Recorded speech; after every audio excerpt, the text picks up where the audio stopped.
The Padres are in the postseason, the first team ever to clinch by virtue of a triple play. Unbelievable stuff. And there's something special going on. There's no question about it with the Padres. They beat the Dodgers. Robert Suarez gets out of a crazy jam. Shohei Ohtani was in the on-deck circle. He never batted.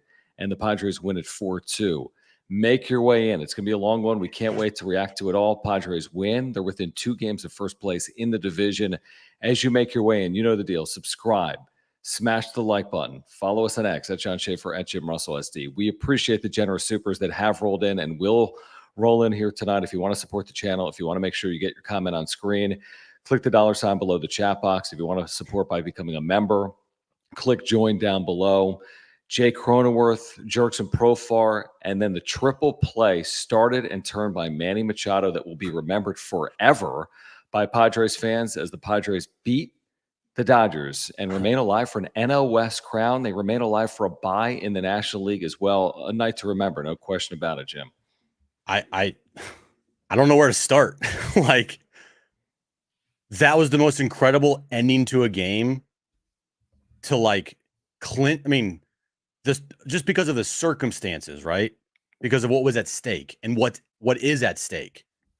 With the division still up for grabs right now. I mean, game on. Game effing on, dude. 2 back, 5 to play. Let's go. We said today on John and Jim, this game was the most important game if you had any hopes of catching the Dodgers and finally winning a National League West division title for the first time in almost 2 decades, right? So tonight was very important from that aspect. And then how it ended, I mean, are you kidding me? A triple play to end the game. Robert Suarez is completely on the ropes. That's another conversation. He still does not look good. I mean, that very, very scary times when Robert Suarez is out there now in a close game. But they got the job done. Manny's play, his awareness, right? I mean, that's not a triple play if the ball is hit any softer. It got hit perfectly to Manny. Triple play to end the game. Jake had a huge night. Michael King has had a fantastic year. He had a huge night. Shildt and Profar is like prime Willie Mays 2.0 in the outfield. And I just, there is something special with this team. If you didn't think about that or realize it after, just watch the game. That triple play is like, okay, some special's going on here. Some special's going on. Completely agree. Let's get started with this very generous super from Ronsta. We really appreciate you. Super cool. Let's get some clap emojis in the chat for the Ronsta. With the generous $50 super, he says, LFGSD, we are the first ever team to clinch a postseason berth with a game-ending triple play. I mean, I haven't watched a triple play live on television or in a ballpark in at least a decade. And I called 2,000 games. I don't know how many I called in my career, maybe 2. I mean, they're just so utterly rare. And to do it in that manner with Shohei Ohtani in the on-deck circle, where truly a strikeout or a double play or anything gives you a chance to tie it or win it potentially if you're LA.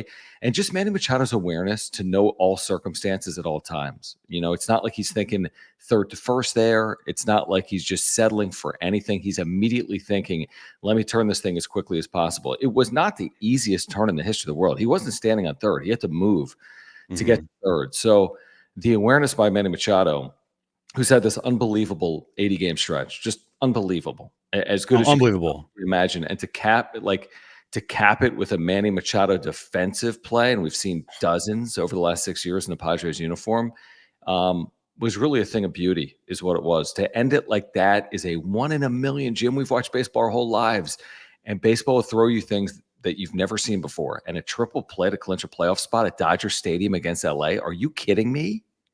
I'm like I said, I'm speechless. That was one of the most amazing endings to a high-stake game that I've ever seen. I can't tell you the last time I watched a triple play happen live on television. I don't think I've ever seen it in person, and I've been to hundreds and hundreds and hundreds of baseball games. Not as many as you, but like I can't recall a time I've seen a triple play. And then for it to end the game with a triple play, not just like end an inning, but end the game when the Dodgers are, storming here for a comeback, Ohtani's on deck. You're probably going to have to go to freaking Wandy Peralta to face Ohtani coming up next year because you're not going to let Suarez face him. I mean, this thing could have easily unraveled in 2 seconds, but instead it flipped. Manny makes the amazing, amazing play there. And truthfully, it wasn't even close. They showed the replay. It wasn't close at all. Wasn't even close. Like, this was such an easy-ish triple play when you think about it. Wasn't even close. Dave Roberts tried the Hail Mary challenge.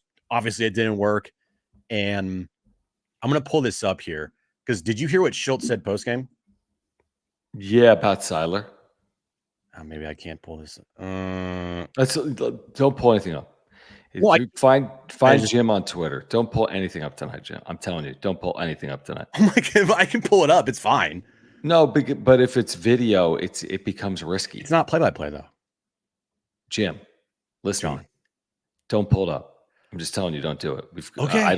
Tonight is not the night we need the hot water. If you want to see it, just go to @JimRussellSD on social media. People typically have multiple browser panels. They can find it on Twitter. If you haven't seen it, Scan asked him about Peter, and he said, yeah, I couldn't help but think of Peter on that game-ending triple play. A guy who hated the Dodgers more than anything. Like, he wouldn't even say their names. He wouldn't even call them by their names. He would just say the team up north, that we're going to go slay the Dragons, right? Like, wouldn't even say the Dodgers name. And growing up in the O'Malley family, growing up being like actually in Dodgers ownership and Dodgers ownership, growing up like around the Dodgers every single day, right? I don't know, man. I believe in like that type of stuff, and I think that is just evidence of something special happening here for the Padres.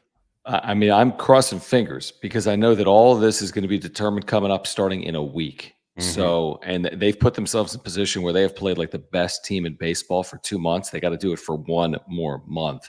Padres Payne, thank you, man, for the super chat. He says, first Padres triple play since 2010 against the Mets. LFG. That is incredible. This from Jesus. Thank you, Jesus. He says, boom, boom, boom with the muscle. Look at me, man. I went to Orange Theory. Boom, boom, boom, boom, boom. Oh, that's what it's from. Yeah. Richard, appreciate the membership, guys. If you want to become a member, click the join button down below. Great way to support the channel. If you're here for a first time, if you've never subscribed, you have to subscribe right now. We're blowing past 7,100 subscribers tonight, hopefully 7,200. If you want to support the channel with a super chat, click the $sign below the chat box like Jared did here. Profar's defense can't be underestimated. Let's talk about that. He didn't just make one incredible play. He made 2. He completely laid out for balls. And in close games like this, that's the difference between winning and losing. 1 additional base runner, 1 additional rally, extra saving pitches for guys like Michael King in your bullpen. Like, this wasn't easy. And even there in the 9th inning, it proves it. I mean, you're a pitch away from potentially losing the game, even right there without Ohtani. That's the winning run at the plate with nobody out. That's the winning run at the plate with nobody out. And not just Profar's defense, the defense in this game. Jackson Merrill in center field. Other than the Bogarts play, the play in the first inning, the defense in this game was sensational. Defense has been really good all season long, but tonight especially, other than the Bogarts play early on, like everything else was perfect. I mean, the plays by Profar and left, like, oh my God, the dives that he made, it was just like, I mean, suicide dives, all or nothing, and came up with the catches both time, and you just felt, even after the first inning happened, you're like, oh, here we go. But it was so crucial to limit them to 1. I know King threw a million pitches early on, but he kept it to 1 run. And that was so important. And then boom, right away, you get the Cronenworth 2-run home run, and you're ahead, and you flip the script there. And then King pitched great. And the bullpen did its job. And then, we'll get to Suarez, but they got it done here, and they're going to the postseason. It's like 100% official now. We don't have to it's great.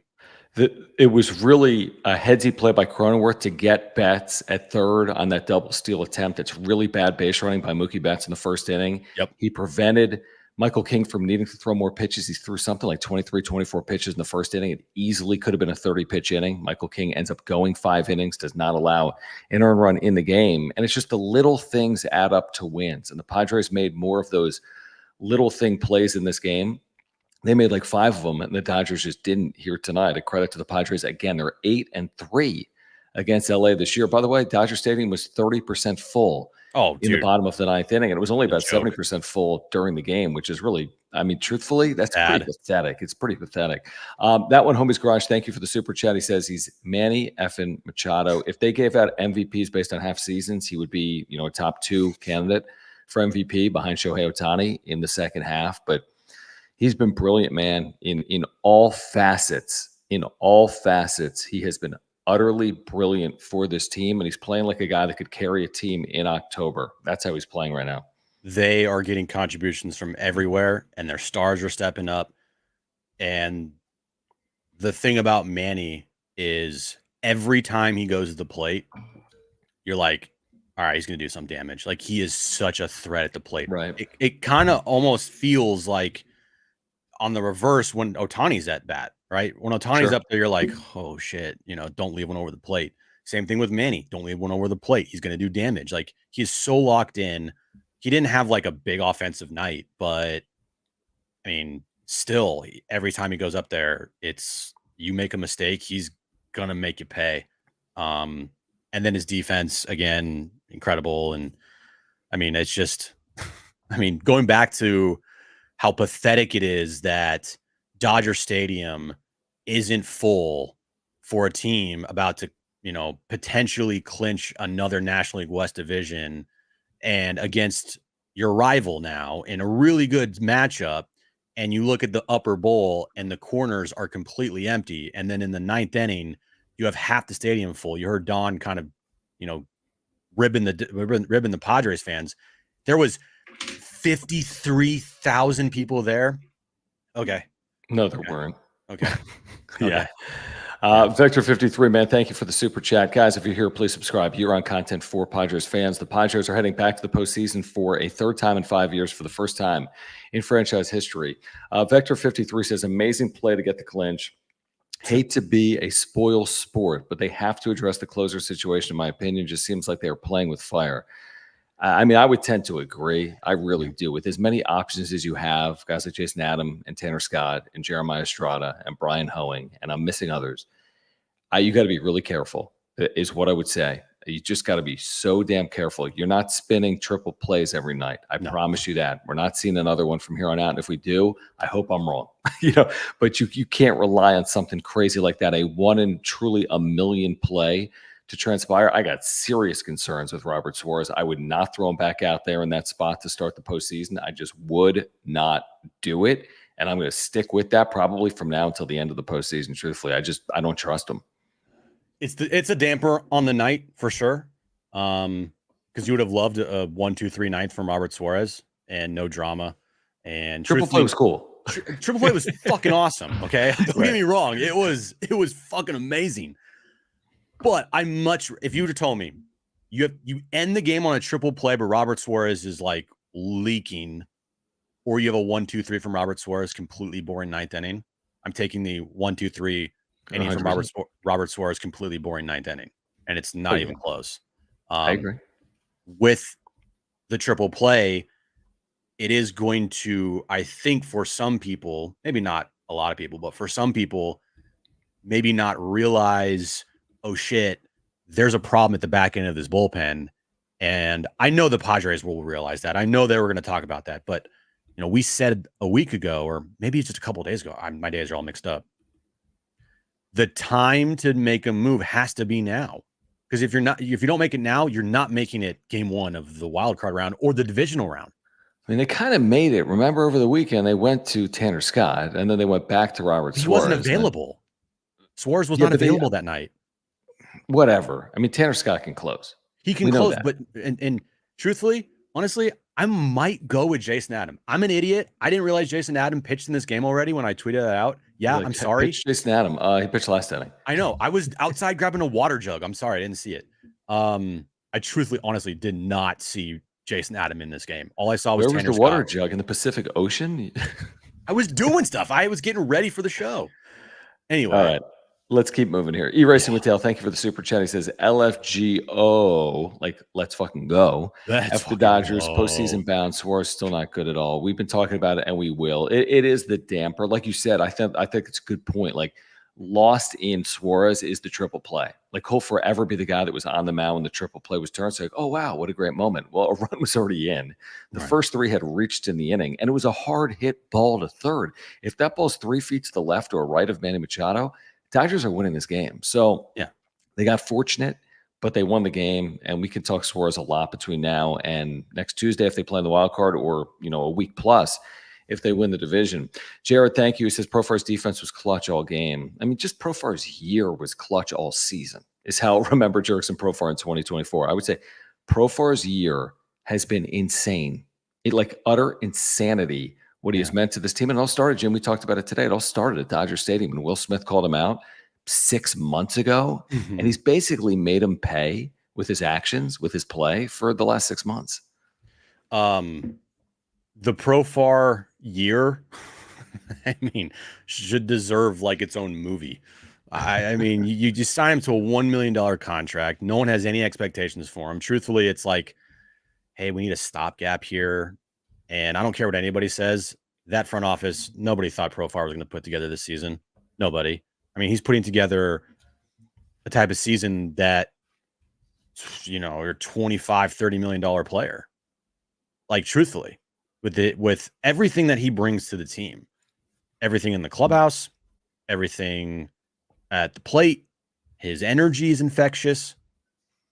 Everything about Jerks and Profar, I mean, is truthfully what this team was missing last year. And when you look at the roster, a lot of it's different from last season. A lot. There are still the core guys, right? But a lot is different. And the two biggest pieces have been, in my opinion, to inject the life that this team desperately needed last year that they didn't have, was Profar and Merrill. Like those two guys alone, I think, have been the two biggest pieces of why this club is who they are today. I agree. I think there's a lot of reasons, a lot of players. And to me, like you can't discount Manny Machado's in-season turnaround to where, like there's no 51-16. It just doesn't happen. I mean, and they're probably fighting and scratching and clawing without Manny Machado's second half. Shoot, they fought and scratched and clawed to get in. I mean, it took them until 5 games remained in the season to get in, and they're 51-16 in their last, or whatever, 41-16 in their last 57 games. It's just utter insanity too. Harv, thank you for the super chat from the UK. He says LFGSD. We appreciate you. Caleb, longtime supporter of the channel. Thank you for the super chat. He says something feels different this year. Agreed. Stars are aligning for our team. Job isn't done, but Peter Seidler's passing is giving this team something more to play for. Hashtag LFGSD, hashtag play for Peter. I think it's a really astute point, and I think it's one we've tried to make throughout the course of the season and even here tonight as well. Is it as simplistic as that? We'll find out. I mean, simple is the wrong word, but like, is it going to be just they were destined to put together a special season, including October? We'll find out in a month. It's hard to know right now, but there's a lot of indicators that like they're doing things that they don't do, and hopefully that continues for another month. I mean, this team's special. Like you've been saying it. Yeah. We've been talking about it. Yeah. They're completely different from last year. It's not even comparable. I mean, tonight to me, that triple play really cemented in my mind. I said a couple weeks ago, like,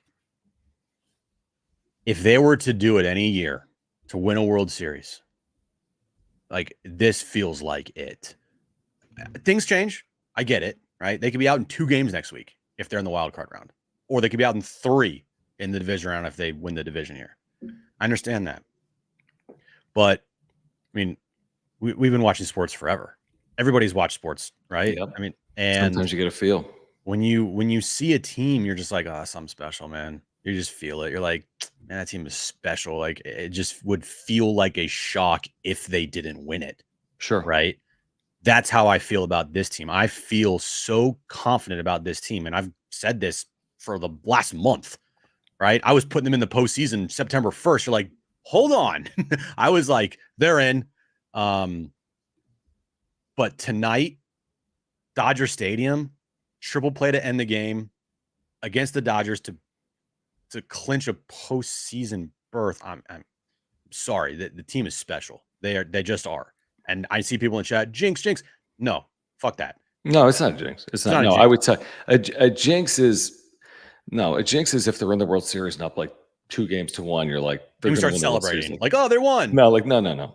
But no, saying this team is capable of winning World Series is what we should be. I mean, if we've been watching, why would you say anything else about this team other than they're capable of winning World Series? What should you say? Yeah, it's been a great year, but the Dodgers in the postseason, but no, they're as good as all these teams. Doesn't mean it's going to happen, but they're as good as all these teams. Richard, appreciate the very generous super chat and the membership. Guys, if you're here, please subscribe here on Content for Padres Fans. Smash the like button for us. We need 1,000 likes on this video. Follow us on X at John Schaefer, at Jim Russell SD. If you want to support the channel like Richard, click the $ below the chat box. If you want to become a member to support the channel, get custom emojis and badges, click the join button. He says, at the beginning of the season, I was okay with a 500 season and to be in the playoffs, which, by the way, looked possible halfway through the year with how bad the National League was. 50, yeah. And to be within reach of the division. Wow.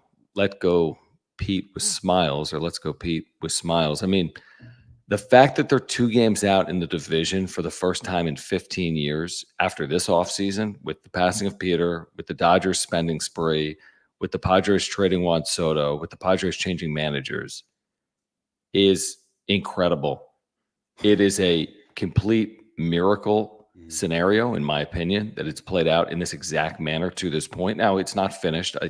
If you win your next 5 games, you've won the division. You could do it by doing worse than that. You don't have to win 5. We don't know what the Dodgers will do the last weekend, but you win the next 2 days, you control your own destiny on the division, and that alone is really impressive. And that's why tonight was so important. They're going to celebrate tonight. They're going to pour champagne and beer all over that dirty ass visiting clubhouse at Dodger Stadium. The Dodgers are going to have to hear, well, they're actually not going to be able to hear because the clubhouses are so far apart, but they're going to have to know that the Padres just celebrated on your turf. The Padres just celebrated, while you haven't yet. Oh, they have. No, they have. No, they didn't celebrate it. Oh, yeah, they did like a little stupid champagne toast because they're going to celebrate more once the job is finished, or once they put the Padres to bed. As well, hopefully they're like the 2022 Mets, and there's no celebration. Padres blow by them this week, and then they lose in the postseason. Beautiful. That would be beautiful. And again, I would say we're probably getting ahead of ourselves to know what the Dodgers postseason looks like, or even the Padres postseason looks like. But tonight is a night Padres fans should be celebrating. I don't know if they're going to win the division. I don't know what the Dodgers are going to do in the postseason. I don't know what the Padres are going to do. But tonight is a night to celebrate if you're a Padres fan. Jared, appreciate you, man. He says, aside from Xander's oopsie, today's defense was amazing. Profar, Manny, Donnie with the snags, Jake's double play, clutch 2-out hitting.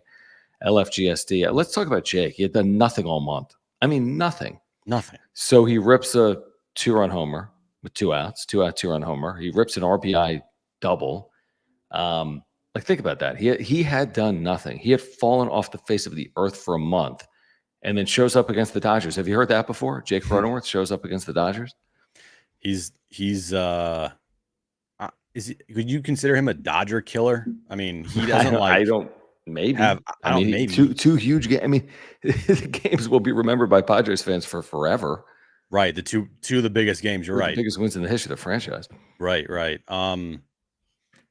He shows up, man. Like he's a guy that has shown up in big games. He's had a really, really bad month and not a great second half, but he has big time moments. I was thinking about this tonight, just how deep their lineup is and how much pressure they put on the opposing team.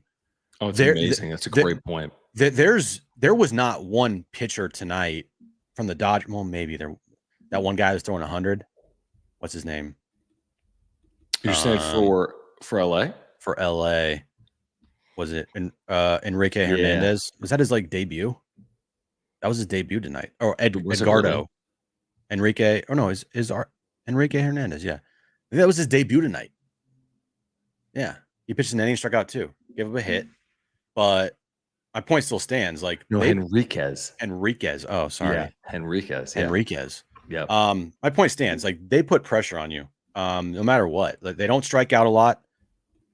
They make a lot of contact, and 1 through 9, this lineup is dangerous. Not from a like power standpoint, but like from a standpoint of like they just are going to wear you down. I'm good on Kim. I hate to say it. He listen, he's meant a lot to the team, but I'm good with what they got right now. I've burned the ships. This is who you're bringing with you to the dance. Nicky, come on down. He's here now. He can celebrate. Nicky Ahmed, but this is what I'm going with. This is my crew. This is my unit. This is the team I'm going with into the postseason. Jared, appreciate you, man, for the super and the membership. He says tomorrow. Okay, this is a huge opportunity, obviously, to draw closer. Dylan Cease, who's been good. He says 6 innings, 3 hits, 1 walk, no runs, 9 strikeouts. If that happens, the Padres will win tomorrow. Cross your fingers on that. It's a great spot for Dylan Cease. You can pull to within a game of first place in the division for the first time in forever. Padres Pain, thank you again. He says, today we feel no pain, but Suarez is a problem. I mean, I want to balance this. I mean, I think tonight's a night to celebrate. I think the Suarez thing is probably for another day. But the truth is, man, it's like kind of when bills are due, Jim, like you're going to have to pay up on Suarez. You cannot hide Robert Suarez in a 9th inning in the postseason and expect to win the World Series. Like if he's going to pitch 11 times in the postseason, well, you've played a lot of games, but you're going to get burnt potentially by Robert Suarez. I mean, I hate to say it, but from what I've watched in the second half of the season, I just don't have confidence that he's going to come through in big spots time in and time out. Dude, are you seeing what's going on in this freaking clubhouse? Yeah, I'm watching it right now. It's a party. I mean, hey, good luck to Marty out there. Marty sent me a pic. She goes, she's like, my camera's all wrapped, and it's wrapped in a Disneyland like plastic bag. We're gonna need her on again tomorrow on John and Jim. Yeah. We'll get her on. We should get Manny on after that triple play. You know who and the Suarez thing, yeah, it's a problem. We all get that. I that's for tomorrow. It's honestly, it's for like the next day. Yeah, it's gonna get addressed. It's not gonna be something we're like, oh well, everything's fine. Like it will get addressed. I don't want to. It's tonight was an incredible ending to an incredible game, and in the midst of an incredible season, incredible second half. Truthfully, I mean, the first half there was a lot of really cool and really great moments, but they were 50 and 50. So it's like, what's going on here? But the second half has been just an all-timer second half. I mean, second halves that you dream of. Like 41 and 16. 41 and 16 in their last 57 games. Are you kidding me? Yeah, what's the winning percentage? Hey Siri, what's 41 divided by 57? They have a 719 win percentage since losing the first game of the second half. And even with that, they've got a 14. That's incredible. 719 for a half. They've never touched that. Now maybe first half of 98. But I mean, they don't touch this. No team touches this for a half of a year. Tyler, appreciate you, man. He says, don't want to dampen the mood. Epic win, amazing season, but I need Sean Reynolds up ASAP. Who felt good about Wandy facing Ohtani? Dude, I don't feel really that good about anyone facing Ohtani. Although he was made to look foolish there in, was it the 7th inning or his previous at bat? LOL, he says, love the show, boys. Get ready for October. We're ready. I think no team is necessarily built to get Shohei Ohtani out. So if you face him, you face him. And, nobody's built to be perfect against Ohtani. And you hope that you can avoid him coming up in those massive spots like what would have been tonight, if not for a triple play. But there's no perfect option, obviously, for Shohei Ohtani over 4 or 5 plate appearances per game. Not when he's playing the way he's played here, especially over the last 2 or 3 weeks where he's been on cloud 10. Right. They're going to figure it out. They're going to have to make a change. Yeah. I just think that that's going to have to happen. Like, I don't really want to be a downer right now. I really don't. I just don't. Yeah, I agree. I think they're going to figure it out. And I guarantee that if Suarez, they don't feel confident in Suarez, guess what? Adam's your new closer. Scott's your new closer. Like, that's what's going to happen. You just can't be reactionary. You just can't be late on it, is the one thing I'd say. You got to be decisive on it, and you can't be late on it. By the way, 5 subs away from 7,100. Please subscribe if you're here right now, live or on replay. That's all we ask. Please subscribe. Also, we're going to get right back to the conversation and the chat, and we'll be here as long as we need to be here tonight to celebrate with Padres fans. And again, if you want to contribute, if you want to weigh in, click the $ below the chat box. We'll get to every single super chat. We'll get back to them in a moment. We can't do this without Mark Nimitz at Farmers Insurance. We launched this channel 3 years and 2 days ago, and Mark was there from day one. He's still with us over 3 years later. So if you're looking for an insurance agent, Mark is your guy. We've told you that for years. I've got homeowners and life insurance and earthquake insurance with Mark, and you can as well. He can save you $750 or more just by switching your insurance. That's a lot of money. In addition to that, he's a great insurance agent. If you ever need him, he's there for you. Trust me, I needed him in 2022. The last time the Padres were in the postseason had a flood. He took care of everything, saved us so much time and money. He is a lifelong Padres fan and a native San Diegan and a huge supporter of this channel. If you support the channel, if you have an insurance need, get in contact with Mark Nimitz. Click the link in the description down below. He does auto, home, renters, life, and more. He's the title sponsor of the wrap-up show. If you support the channel, get in contact with Mark. Y'all's information is on the ticker below. mnimitz at farmersagent.com. You reach out to Mark. Let him know that John and Jim from the wrap-up show sent you. I want to get back to some of these supers that are rolling in. We appreciate your support of the channel. We're going to get to 7,100 plus subscribers here tonight. Hopefully 5 away, guys. Come on, we're 5 away. Yeah, hopefully 72. 3 away now. At some point this series. Hendrick, appreciate you, man. He says, not in my wildest dream did I think a triple play to clinch. Nobody did.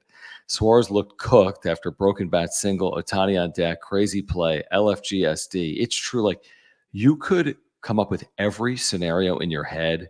Oh, you're going to hit a grand slam, or, oh, there's going to be a no-hitter or a perfect game. Or, I don't even care. But you did not envision this. There isn't a human being on planet Earth that cared about this game, that envisioned this as a possibility, as a way to end tonight's game. Not one. Now, you could have asked me, or you're right. You could have said, I want 100 scenarios. Ways the games would end. I might get to a triple play by like my 90th thing. like maybe, dude. I probably wouldn't. I mean, it'd be up there. I mean, I can't even tell you the last time I even thought about a triple play. Yeah, I don't think about them much. Where I'm like, I wasn't thinking about it with 2 on. I wasn't thinking about it there. No, I'm not thinking to myself, oh man, they just get a triple play here. Like, I'm not sitting there thinking that. I'm thinking to myself, oh, double play, like, or just strike out or pop up or whatever. But a triple play, I again, wildest dreams, couldn't even imagine that. I mean, it was funny taking you behind the curtain here. We were talking today during the show, like off air, about like what scenarios would be like amazing, right? And we didn't say triple play. I mean, no. A couple scenarios were like, oh, it's tied 5-5 in the 9th, and Manny hits a go-ahead 2-run homer, and then Ohtani's up with the bases loaded and 2 outs, and then like Jackson Merrill robs him of a home run to end the game, and they clinch. Like, triple play is like right up there with that. I mean, pretty close, not there, but like it's up there of how to end a game. So incredible, just an incredible night. A triple play, dude. I'm trying to think, like, and by the way, Sarah Lang's MLB confirmed it, which I tweeted the second it happened. I didn't need to confirm it. It's never happened in the history of baseball. It's the first triple play. Actually, it's the first triple play, to end a game on the day they clinched a postseason berth. Well, obviously, because that's truly a 1 in a million. It's just a 1 in a million. Jared, appreciate you, man. He says, this is the most complete Padres team I've seen. I mean, most would tell you this is one of the 2 best teams in the history of the franchise. I think most would say that. We'll see what they do in the postseason, but I mean, I think it's fair to make some 98 comps even with their regular season, as they're pacing towards the mid-90s in wins, and that team won 98 games. So I think that's a fair comp. We'll see about the postseason, though. Kenneth, can we get some more clap emojis in the chat? I've seen this for a while, Kenneth. I was just trying to go in chronological order. You're the man. seriously, man, we really appreciate that. Like, we really do appreciate that. As you guys know, we're here basically each and every day in season and out of season doing this. So we do appreciate your support of the channel. He says, love the show. You two are awesome. Triple play, LFGSD, F the Dodgers, win for Peter. Kenneth, that's really gracious and kind. And we're here with you, hopefully for the rest of what should be hopefully a fun run. Oh yeah, Shildt said post game, like they're just getting started, right? It's the Kobe video, right? Job finished? Job's not finished. Job finished yet? Nope, it ain't finished. This was a great night. This is something you got to celebrate. This is absolutely something that Padres fans should be through the roof with. I mean, we're all excited. This ain't even close to the end goal. Like, it's just starting, as Shildt said post game. It is just starting. The postseason, truthfully, kind of feels like it started tonight. And you could say maybe it started earlier, but like tonight, the rest of the way, you will only play postseason teams. You will only play good teams here on out. You're not playing the White Sox. You're not playing like the A's. You're not playing the Giants. You're playing postseason teams for the rest of your year. And it's just getting started, man. And, you know, I saw a quote from Michael King. I think he talked on the broadcast tonight, celebrating like that they expect to, you know, play through Halloween. And if they do that, they win the World Series. I thought you were going to say like Thanksgiving. I'm like, no, I don't think there are already games scheduled through Thanksgiving. Appreciate you again, Kenneth. That was seriously very generous. We do appreciate you guys. And again, if you want to contribute to the channel, if you want to make sure your comment gets on screen, click the $ below the chat box. Please subscribe. We are one away from 7,100. The next one, you are number 7,100. Taco Bell call 911. One of the great names in the history of this channel. Thank you for the membership in the super. He says, Peter Seidler once said, the baseball gods will smile upon us. He is one now. This team feels better than 2 years ago. Shildt is the man. Extend Shildt. Extend everyone. Extend Victor Rodriguez. Extend Ruben Niebla. Extend everything. Yeah, Peter said, I mean, it is kind of funny how things work. I mean, it sucks because you wish he was here for this, but also you wonder, you know, if they are playing for him, and that's put them to some extent in this position. So it's just, it's a tough situation all around. I mean, he passed within the last year, and then here you are less than a year later, and you're having one of the best seasons in franchise history. That's kind of crazy. I saw it today on social media. I forget who posted it. It posted like the Peter statue, the picture of that Marty took on the field where Peter's like doing this, right? And the quote is, 1 year soon, the baseball gods will smile on the San Diego Padres and we will have a parade. Yep, that's the one. And that gives you chills. You're watching this team and you're like, the baseball god that is shining on the San Diego Padres right now feels like it's Peter Seidler. And there's a long way to go. I understand that. This is not even close to over, right? You got a whole postseason coming up, and you got 5 more games remaining in the regular season to try to win the National League West. But what they have done in the second half, all the walk-offs, all the big moments, tonight, the triple play, the plays, the players. I mean, dude, it just feels like there's something special about this team where wouldn't you feel surprised if they didn't at least get there to the World Series? Yeah, like, don't you feel that way? Like, I feel like yes and no. I mean, part of me is I'm such a realist with this stuff, and I've watched sports too long, and I've had hearts broken before that. It's yes and no for me. I completely won't put it past them, and we'd all love to see it. Well, but I don't know. I just this format of the baseball postseason, which has been in existence 2 years, has been wacky. It's been a great team win a World Series, Houston 2 years ago. There's been 3 wildcard teams reach a World Series the last 2 years, including one that won it. I don't know. I love the way it sets up for them. I love this team. I use the Mike Farron line a lot. That, you know, teams in a 3, 5, or 7 game series, better teams don't beat worse teams at a ridiculous clip like they do in the NBA or the NHL. So you also need to have a little bit of luck on your side. You got to be good and lucky. Maybe that happened tonight. They were good, and then they got lucky, arguably, in the 9th inning. So, yes, I could absolutely see this team in the World Series or win one. But it's just, I don't know. I'm just praying that happens for everyone that's here tonight. You know, I just feel like it's, you know, with the Aztec run to the Final Four, that was out of nowhere, right? Going into a March Madness, people are like, oh, Final Four team. No, probably not. You're right. 5 seed. Yep. 2022. Truthfully, that NLCS run kind of came out of nowhere. Kind of, yeah. Nobody thought they were being the Dodgers that year. Okay. By and large. It's like this team, you're gearing up for it, and you just have this feeling about it, and it feels like the snowball is getting bigger and bigger and bigger rolling down this hill with this team, and the belief that they have, the way that they're able to come back in games, the way that they're able to win games, how they played in the second half. You know, now at this point, I feel like if they don't make a World Series run here, or like get to an NLCS, I mean, at minimum, it feels like get to an NLCS, it's going to feel like a huge letdown. I agree. I think if they don't make the World Series, it'll be disappointing for a lot of people. A majority of the fan base will be disappointed coming off this second half if they don't make the World Series. I would agree with that. Joshua, appreciates you. He says Doyers just got Machado'd, maybe? Machado'd.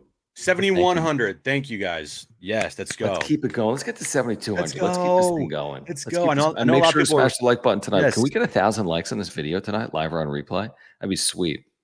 Jared, thank you for your support. He says, any bets that if the Diamondbacks missed the playoffs, they were smoked again tonight by the Giants. What's the current state of the National League postseason? I mean, the Mets are the 5 seed if the season ended today, right? I mean, the Diamondbacks are they got their ass kicked the last 2 nights. So because the Mets lost today to the Braves and then the D-backs lost to the Giants, Arizona and New York, they're tied, but the Mets have the tiebreaker. So they're the 5 seed. Arizona's the 6 seed, and Atlanta's 1 game behind both of those teams. Wow. Man, it's coming down to the final day. To me, no matter what, playoff baseball will be at Petco Park at the earliest on Tuesday or the latest on Saturday. Like one of those days. Earliest on Tuesday, the latest on Saturday. Yeah. Yeah. They're going to start at home if they're in the wild card round, and they will be hosting the Mets, the Braves, or Arizona.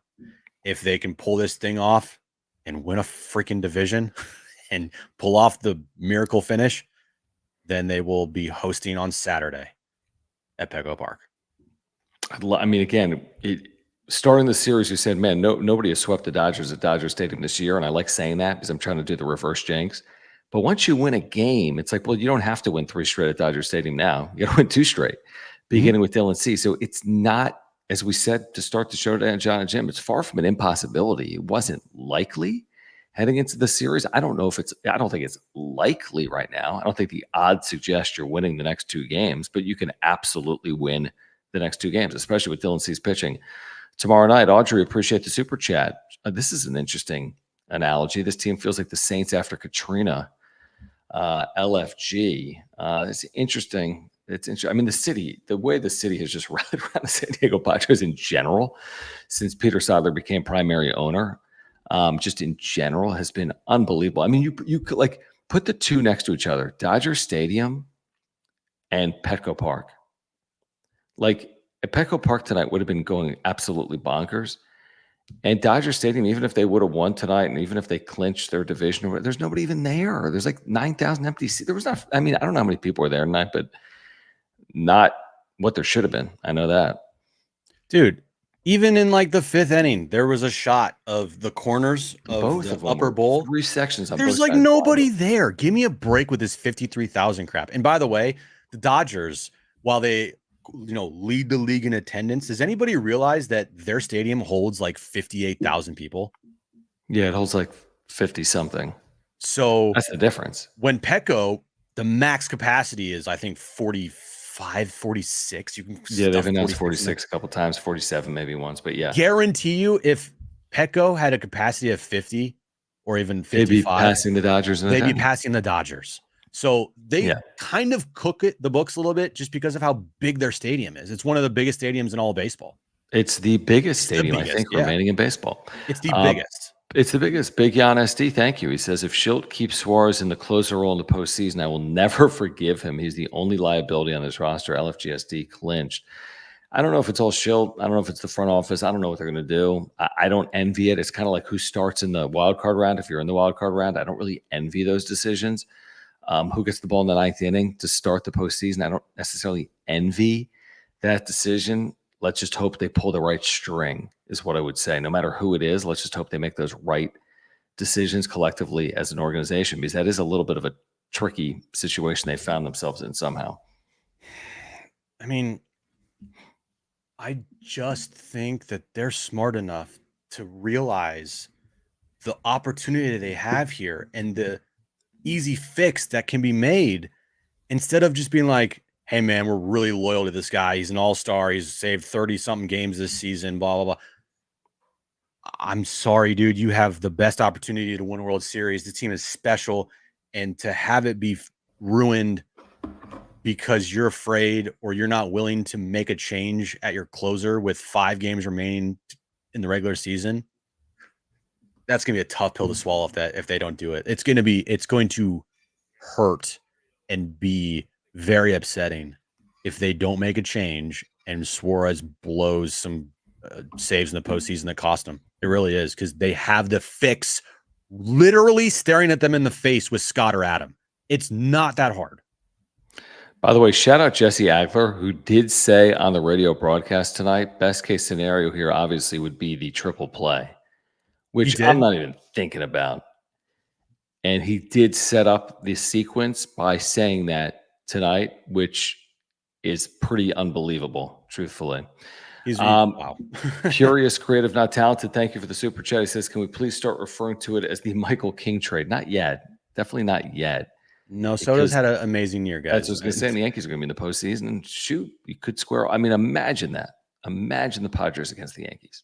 Again, off a monumental trade of Juan Soto. Just imagine that we're somehow fortunate enough to get something like that in our lives this October. Carlos, look who's here. Carlos. I don't want to hear shit tonight, bro. Let's see. Well, he says, don't ever want to hear that I am not a big Padres fan. Nobody's ever said that, man. No one said that. Trust me. Fan. No one said you're not a Padres Just fan. bought my tickets to go to tomorrow's game at Dodger Stadium. Go Padres. Give me the title. That's super cool. Let's go. All right. So Carlos will be there tomorrow night. He has followed up by saying, and thank you again, Carlos, the triple play was beautiful. Manny hit Suarez in the chest, showing him that he's got his back. However, I do not want Suarez as a closer in October. I think that's fair. I think a lot of people feel the same way. I don't think that's unreasonable. And then he said, biggest takeaway for me, Cronenworth finally hitting his stride, hopefully, did tonight. Love the multi-hit game. I still believe in the sweep. Tomorrow, cease, better shove. I hope that they can put this celebration behind them in short order, about 20 hours, and they can play well enough to win. And they can, because Dylan Cease has been really, really good and at times truly unhittable, as we've seen this year with the no-hitter and some of the outings he's had this year. So get one more tomorrow, and all the pressure in the world is on the LA Dodgers. If the Padres win tomorrow, all the pressure in the world is on the Dodgers from that point on. That's why tonight was so important. You put the pressure on LA tomorrow. Tomorrow feels like, if you're the Dodgers and if you're a Dodger fan, like, if I would be feeling tomorrow's a must-win game. You got to win tomorrow. Mm-hmm. If you don't win tomorrow, I agree. You're going into the final weekend of the series, final weekend of the season, either tied or 2 back, and anything can happen. Dude, Flaherty-Cease is a hell of a pitching matchup. Oh my God, Flaherty's been really good for the Dodgers. Cease has been incredible, and the one thing I do worry about just a tiny bit. I mean, these guys are going crazy right now. Like these guys are like relax. Maybe just like tone it down just a little bit. We got bigger goals than just right making the postseason. We got bigger goals. Jackson Merrill's loaded right now, as he should be. He's 21. I mean, come on. I hope Dylan Cease, honestly, like, drinks a couple beers and has fun, and then goes and takes a nap. Like, goes to sleep. You know, like, you need to be ready. I hope Dylan Cease might be going like NA tonight, like non-alcoholic. Like, it's a big start tomorrow, buddy. Yeah, I mean, give me some like sugar water or something. Yeah, exactly. JD Gaucho, appreciate you, my friend. He says, I love Dodger Stadium. He's a Dodger fan. I'm there right now, but this place is a parking lot post game. Getting in and out of Petco is much easier. Yeah, because Petco, of course, is a city, so it kind of filters out differently than that huge parking lot that surrounds Dodger Stadium. But appreciate you, man. Jared, thank you. He says, watching Dodger fans be angry all over Facebook is gold. Is there anything better than like angry Facebook messages of like opposing teams? Like people on Facebook are such like idiots at times that has to be pure gold. And that's why I said it's pure gold. I love nothing more than seeing Dodger fans truly get like really mad. Like it's just so funny to me because I see a lot of times they're like, fuck you, you're a fraud, blah, blah. And what they don't know is I'm looking at these comments and I'm just laughing. Like I just smile because it's so funny to see someone get so triggered and be triggered enough to go at another fan or me or you or whatever and be like, you're a fucking piece of shit. I hate you. Blah, blah. Like, I'm just like, dude, it's so funny to me. So funny to me. I mean, we have Dodger fans that watch us on a daily basis, right? So I can't say 100% of Dodger fans are horrible, but I mean, there's a good amount of Dodger fans out there that really are the worst, like really are. And it's funny to see how mad they get. Like, I just go back to the time when I was walking out of Petco Park with Aaron and I'm just minding my own business and some guy rolls down his window and the Padres weren't even playing the Dodgers. And this guy goes, hey, did the Padres win tonight? And I go, no, they lost. I think they're playing the D-backs. He pulls out a Dodger flag and he goes, yeah, that's right, bitch. Dodgers, blah, blah, blah. I'm like, dude, you're the ultimate, like, the meme of I'm taking a piss in a stall and there's 100 open and you have to come right up next to me to take a piss. Like, that's what Dodger fans are. Most of them. Not all of them, most of them. All right, let's get back to this in a moment. We do want to remind our viewers that Mova Globes has played a small role in this playoff clinching. Massive role. See, maybe a massive role. I still believe, and Michael, correct me if I'm wrong, I think since Mova Globes came on board, the Padres have the best record in baseball. It might not be accurate, but I think they have the best record in baseball since May 1st. But if you want one of these puppies, get it for the postseason, pick them up, use promo code PWS10. PWS10, you get 10% off. These spin with artificial or natural light, really cool products. Companies based in San Diego. The technology was founded in Cardiff by the Sea. They are great gift ideas. They have all 30 Major League teams, by the way, and more globes as well, like Planet Globes. They got much more than Major League Baseball, but all 30 teams officially licensed through Major League Baseball, including the Padres. If you want to pick them up right now, use promo code PWS10. Click the link in the description down below. Get them for the postseason. A great gift idea, great for a home office, great for a work office. My 5-year-old son loves them. My wife thinks they're terrific. So pick them up all you can for the baseball postseason. If you're a Padres fan or if you've got someone in your life that's a baseball fan that isn't a Padres fan, pick them up. Click the link in the description down below and use promo code PWS10. Get a Mova Globe today. Celebrate. Splurge a little bit. Get one of these Mova Globes. If you're a Padres fan, if you want to get one for a present, like early Christmas shopping, do it right now. Click the link in the description below. PWS10 is our promo code. Hopefully if they win the World Series, Michael, we can get a like World Series Padres Mova Globe. Just saying. That'd be nice. But that's a ways down the way. In the meantime, get a Mova Globe today. If you're a Padres fan, you won't regret it. Nice, Jenks. Moises, appreciate you, man. He says, think about how ridiculous this is. Ohtani was on deck with nobody out, and he didn't get a chance to hit. That was 100% Peter Seidler.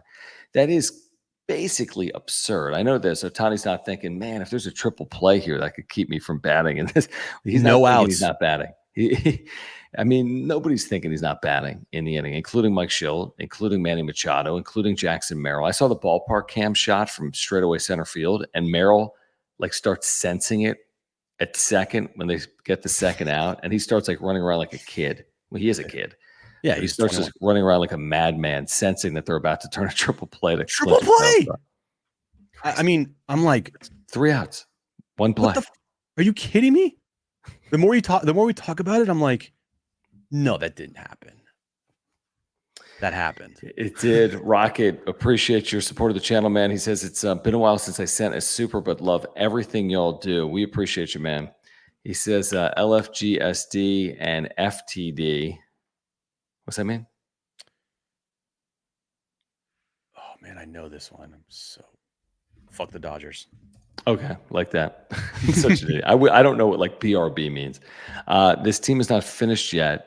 We got something special. I think you told me what SMH was at some point on this channel within the last couple of years. Rocket, man, thank you for supporting the channel. And yeah, it is something special. I mean, this regular season is something special. It's a special year. And while they were 50-50 at one point, in those 100 games, how many moments were there that were like, whoa, that's different? And like, whoa, that's awesome.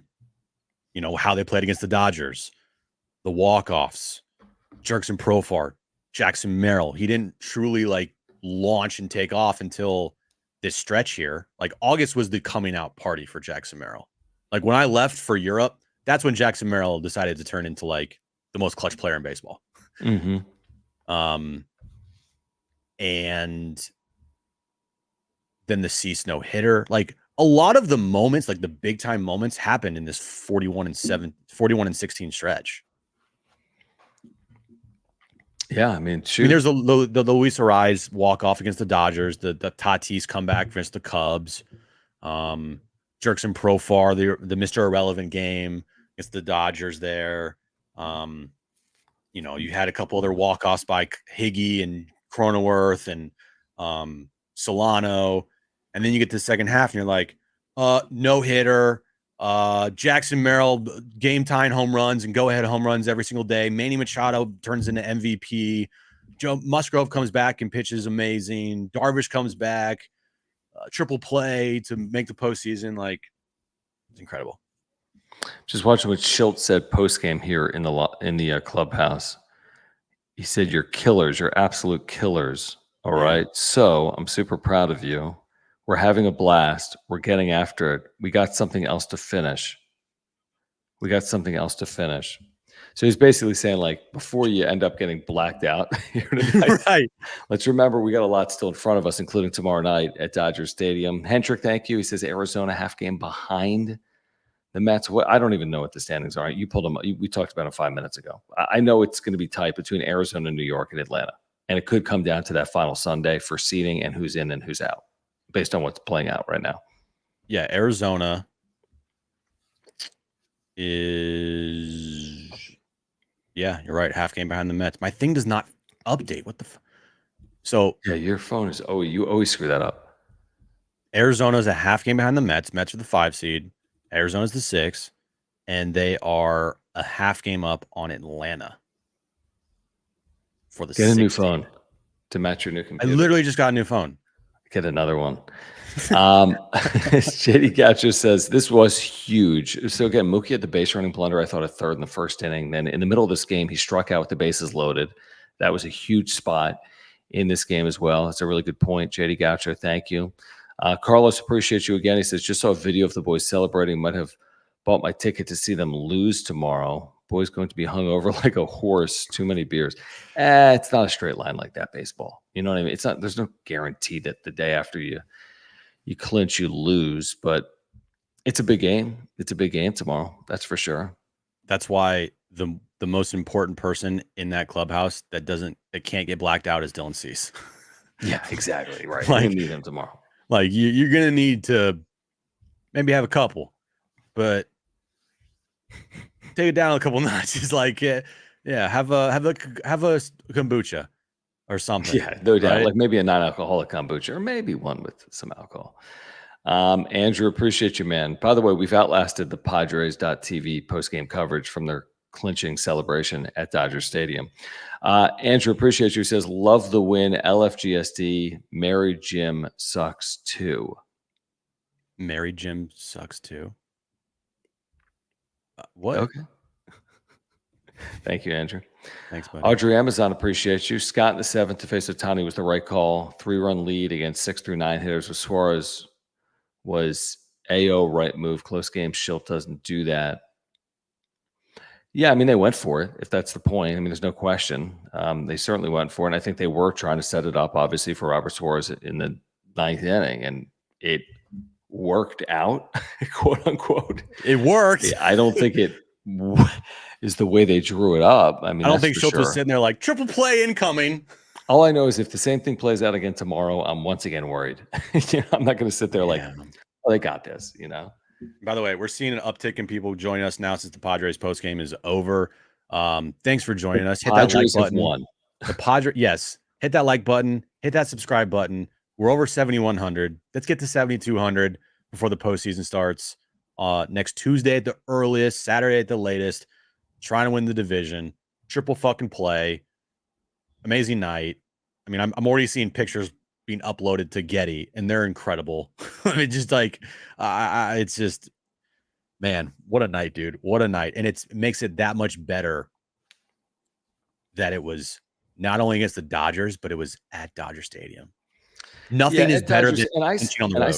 And I also said, like, you got to win 2 out of 3 there. Why? And again, you want to win them all because then you can win this division. But the beauty of winning 2 out of 3 or more is you can put off a Dodgers celebration against you. Yes. Because if they win the next 2 days, they celebrate, the Dodgers have won the division. Yep. But if they don't win the next 2 days, and again, Dylan Cease is throwing tomorrow. And who's throwing on Thursday? Is it Musgrove?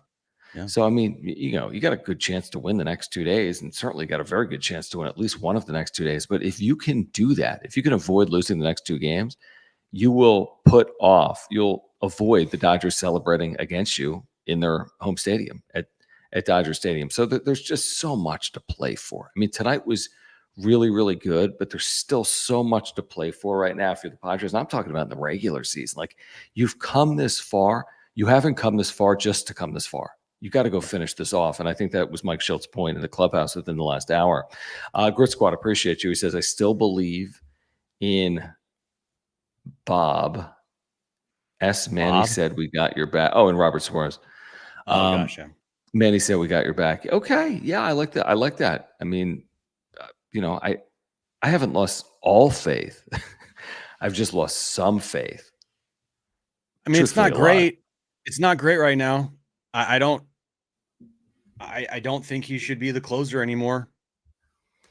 Like, what did I say? I said he got a week left. And if in that week he looks shaky or blows a couple saves, you got to make the move. He's looked shaky and he's blown a save. You got to make the move. It's pretty simple. I mean, it's just, that's what it is. Yeah, we keep saying it. It keeps happening. I completely agree. And I think the point is fair from Grit Squad. You shouldn't have no faith. I'm concerned. I'm just concerned. This is an amazing stat. In the history of Major League Baseball, 150 years, only the 9th game-ending triple play ever. That's more rare than a perfect game. That's more rare than a perfect game to end a game with a triple play. 9 in 150 years. How many games is that? Are you kidding me? I'm going to Google how many games have been played in baseball history. There's probably a site that updates like daily. 9th time? There have been 239,000 games. Give me the percentage. So like 9 into 239,000 doesn't happen a lot. Let's see. 9 divided by 239,000. Come on. Oh my God. 9? What is that? Why is that doing that? What the? Oh, hold on. How many games did I say there's been played? Like 239,000 or something? Hold on. What the frick, calculator? Calculate. You have one job. Well, it's because the percentage is so low, it can't calculate it. Why is my computer not doing this? Get a new computer.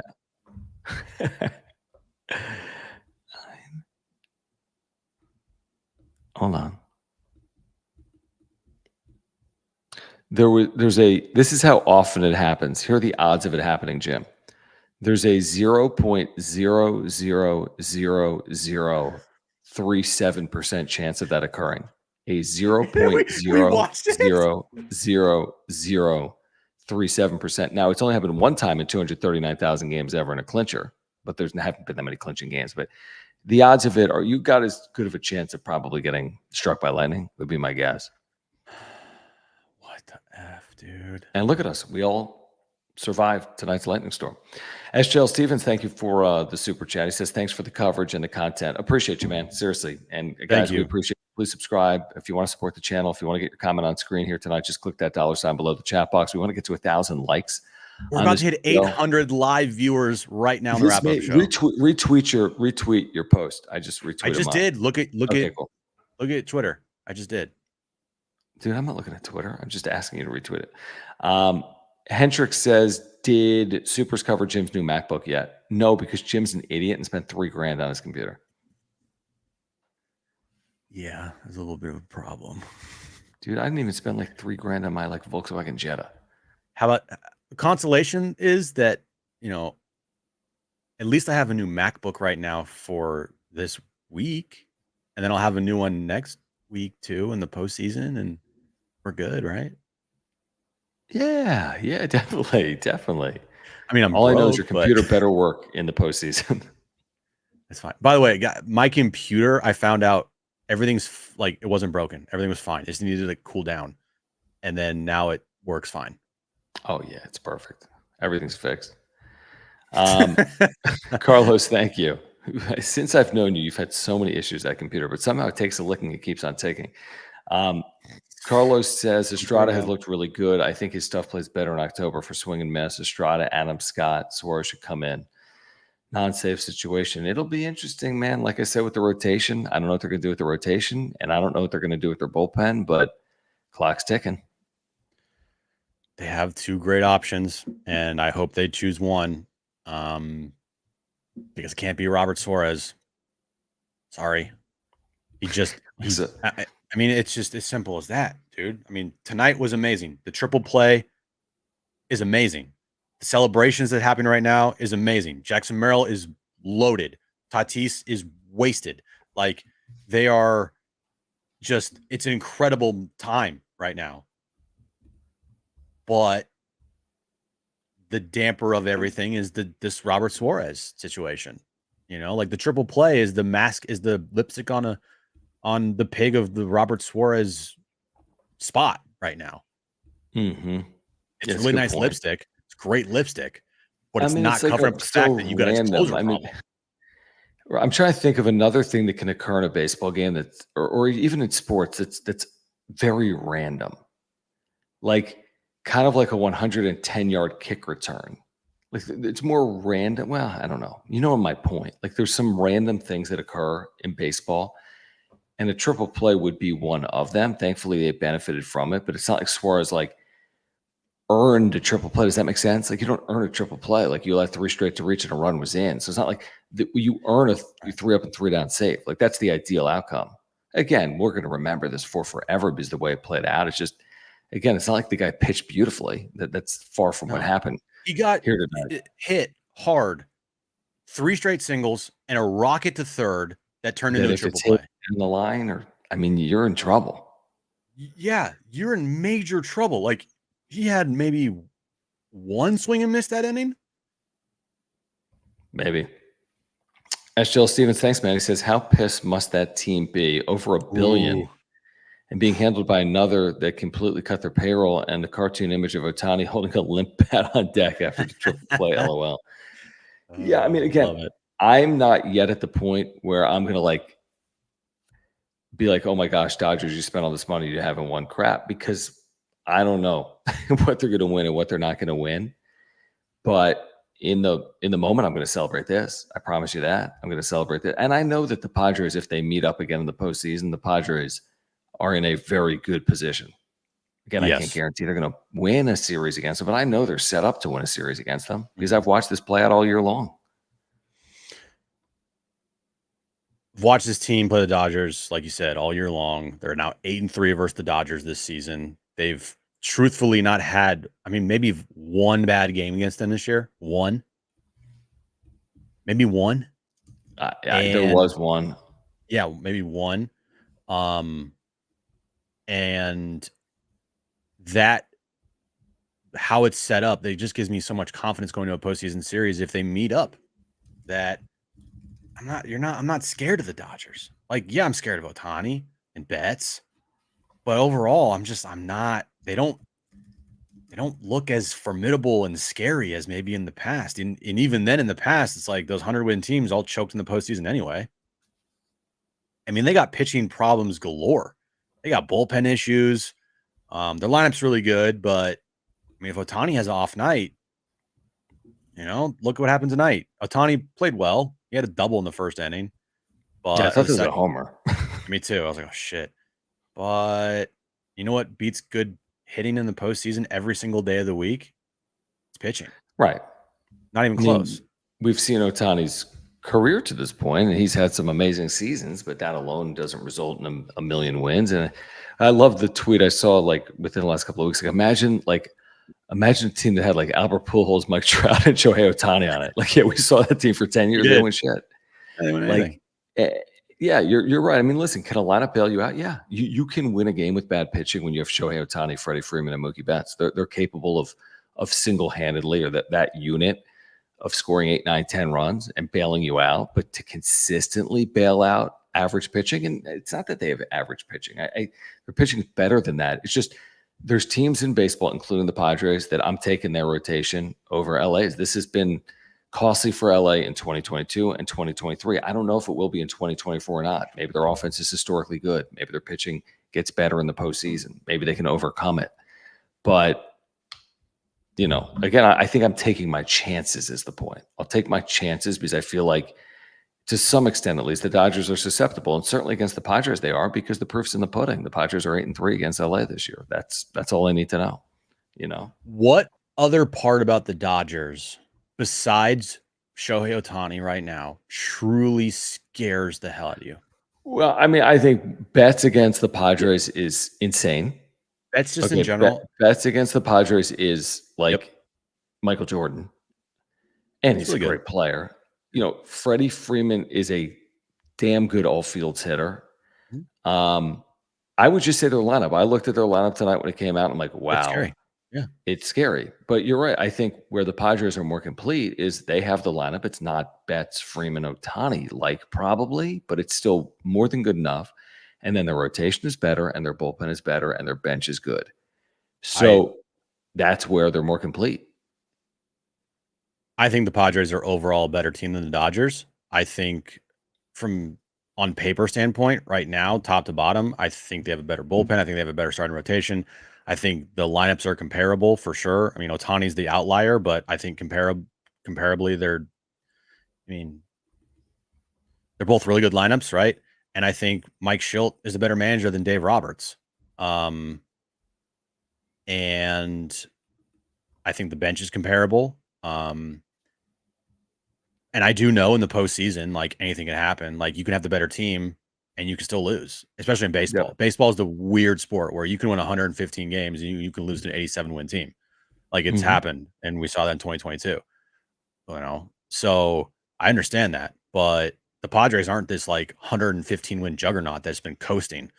They have been playing playoff baseball for a while now, and they'll win 94, 95 games potentially. And there will be two other teams around 94, 95 wins as well. And there'll be another team, and there'll be two other teams in the American League that will win around 94, 95 games. But I just think the Padres out of those teams have one of the most complete teams that you could possibly want to have going into a postseason. That's how I feel.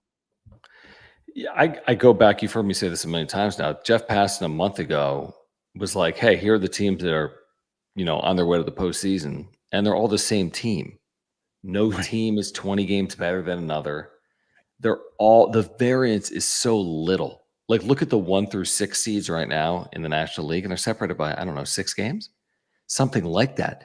Yeah. So, which I think makes it a good position to be in if you're the Padres, because you want to be the best, playing the best baseball when all the teams are like you, so to speak. There's no dominant player with a historically good rotation. And, I think there's a historically good offense, truthfully, probably. LA's offense arguably is historically good, just with the pieces in it.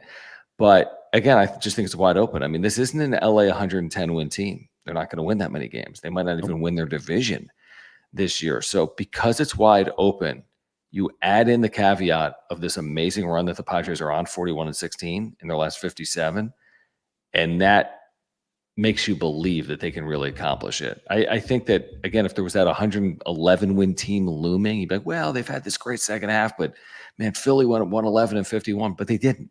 No team's winning 111 games. No team's winning 100 games. Therefore, why not? Why not us, so to speak? Yeah, I mean, they got that it factor about them. We've said that early on in the season, like very early on. Something's different. They're special. They're proving it. Yeah, this ain't 2023, as we said a lot. No. I mean, and truthfully, Moises, appreciate you, man. He says MLB best 41-17 since the break. They had 49 losses at the break, and now they only have 66 total losses. This is unexplainable, absurd, and unreal. Yeah, it's a good way to look at it. They were 50-50. Like what? They started the second half. They were so mid. They started the second half with I think 10-0 loss to the Guardians to fall to 500, and then they proceeded to win. No, fake news. What? They didn't lose 10-0. What was it? 7-0? I thought it was like 1-1 the eighth inning, and they allowed like 7 runs or something. It was the final score was like, hold on, I want to check that. It was like 8-1, 9-1. It was 7-0. Okay, so but 7-0. But then they rip off 9 in a row, or no, 8 in a row, and they go 8-2 on a. What? 1, 2, 3, 4, 5, 6, 7-2 on a trip. 7-2 on a trip. My bad. But they rip off 7 in a row on their 9-game road trip. They come home, sweep the Dodgers for a 2-game series here at Petco. They win 2 or 3 against Colorado. I go to Europe, and they turn into like the most clutch team in baseball. They win like 9 straight or something, right? 8 straight or 7 straight. They're incredible. It's crazy. Everyone Jackson wants Merrill's hitting. Yeah, Jackson Merrill's hitting home run after home run, game tying home run, game. It's crazy. And that stretch catapulted them to where they are now, and they're just. I mean, the 41-17. What? Where's tonight on your win of the year list, by the way? Now, again, when you're clinching into a playoff spot against the Dodgers at Dodger Stadium with a triple play, I have no problem with anyone putting it number 1. It could absolutely sit number 1. I mean, the manner in which they won is so unbelievable that I would probably actually put it at number 1. They've had some ridiculous wins, 8-0 down, 5 runs down, walk-offs, 10 of them. So there's been ridiculous wins, but when you consider what this meant and the manner in which they won it, I mean, it's got to be towards the top, right? This has to be a top 2 win of the season would be my guess. So off the top of my head, the 2 like holy shit moments of the year where I'm thinking in my head, there's no way they're going to like either win this game or something bad's going to happen, was the 9-8 comeback versus Chicago, where Tatis hit that 2-run homer in the 8th, and then tonight. Now, I'm sure there's other games in there, but a couple of these last walk-off wins, John, I mean, we were texting back and forth. I mean, it was literally inevitable that they were going to win that game. There was not much drama. I mean, the last walk-off win they had, we weren't even like that excited about it because Suarez blew the save. Right, I remember. Against the White Sox. There has been a walk-offs this year and comebacks this year where have not been as climactic and holy shit moments as the ending of tonight's game. Truthfully, tonight's game, you're right. It felt like that was drama, man. It just came out of nowhere. Well, I'm like they're on the ropes. I mean, not only the ropes, it's like you were almost saved by like the bell. You're basically. I mean, this thing is going to either go into extra innings or you're going to lose the game. Like that's how I was feeling about it, because it was Suarez and you had Peralta up and then Ohtani's up. Third, nobody out. I mean, there's like a chance that the bases could have been loaded there for Ohtani. With no outs and Wandy Peralta coming in the game. Game's over. Like, I'm sorry. Basically. And Like, what games for you? I mean, those are the two like holy shit moments of the season. Yeah, I mean, I think that again, it's like recency bias. I mean, tonight, because of the circumstance of how it played out, I probably in the moment would throw to the top of the list. I don't even remember, dude, some of the manners in which they walked off. I don't remember how they did it. Didn't Merrill have like a 2 home run game where they walked off with him, where he tied it like in the 8th and won it in the 9th or 10th? I don't remember. They all run together. There was okay. I got one more for you. Okay. The walk-off at home versus the Dodgers at the end of July when they went down 5-0 in the first inning. Yeah, I remember against Glass now. And they scored 2 in the 9th, and they walked it off in the 10th with, I think, Donovan Solano. What about the game where, like, the Nationals were mad about the Profar walk-off, and then the next day, Machado's hitting home runs in the first inning, and, like, benches are clearing? I mean, I've never covered a team, and we've only been doing this for, I mean, the wrap-up show for about 4 or 5 years. I've been 5 full seasons, actually. Yeah. I've been in sports media since 2013, 14, right? Watched sports my whole life. I can't remember watching a team with like literally this many insane moments during a season, baseball season at least, where you're like, I mean, we could talk for hours about the crazy moments that this team has had this year, from walk-offs to comebacks to triple play to no-hitter, like to crazy performances. Like, it's like, oh, this one, and then oh, this one, and then oh, this one, and then oh, this one, and then this one. How many times have I said, like, how many wins are on their top 10 wins of the year list? Like 19? And how many best wins of the year have they had? They've had like 20. Like 20 of their 90 wins are like improbable or remarkable or special.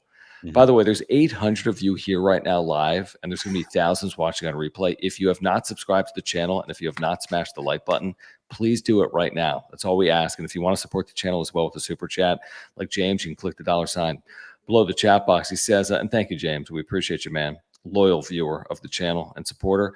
He says, if the Padres win the next 5, they will finally get their 10-game win streak, and we could get a FOCO overall division wrap-up show stream on the final day.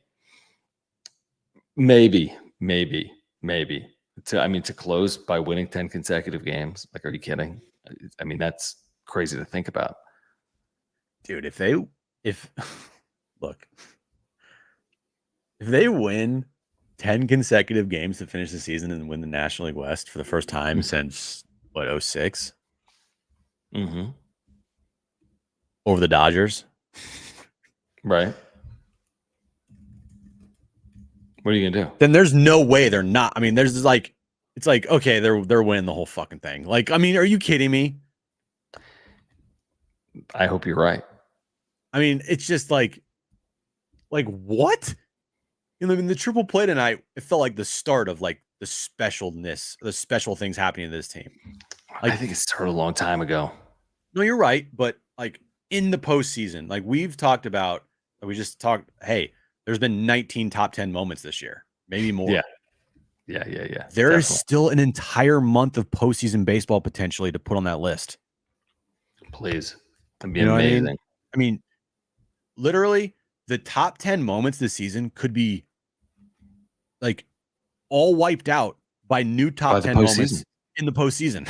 You know what I mean? These are going to need 10 plus wins. You're right. Like this triple play tonight, and if things go how everybody hopes and wants them to go, obviously, could be like, hey, remember that triple play? That was nice. That was cute. No, it's still starting the DVD, man. If they're still making DVDs, I get it.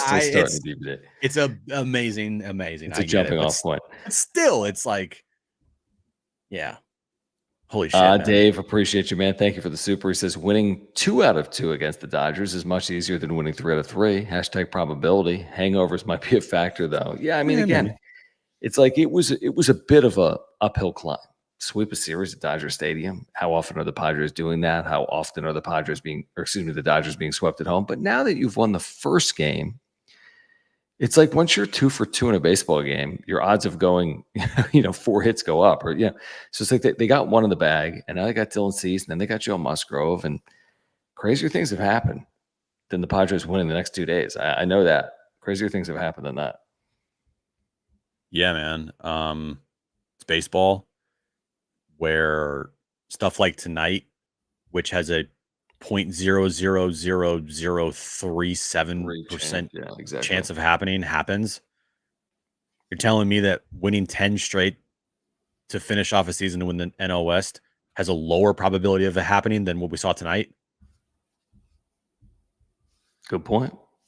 Like, I think it has a much higher probability than ending the game on a triple play to clinch a spot in the postseason. Good point. Guys, while we have a moment, I do want to remind you that now is the time to play at Underdog, where you've got NFL, college football, and MLB all going on at the same time, and you can win 325 times your money.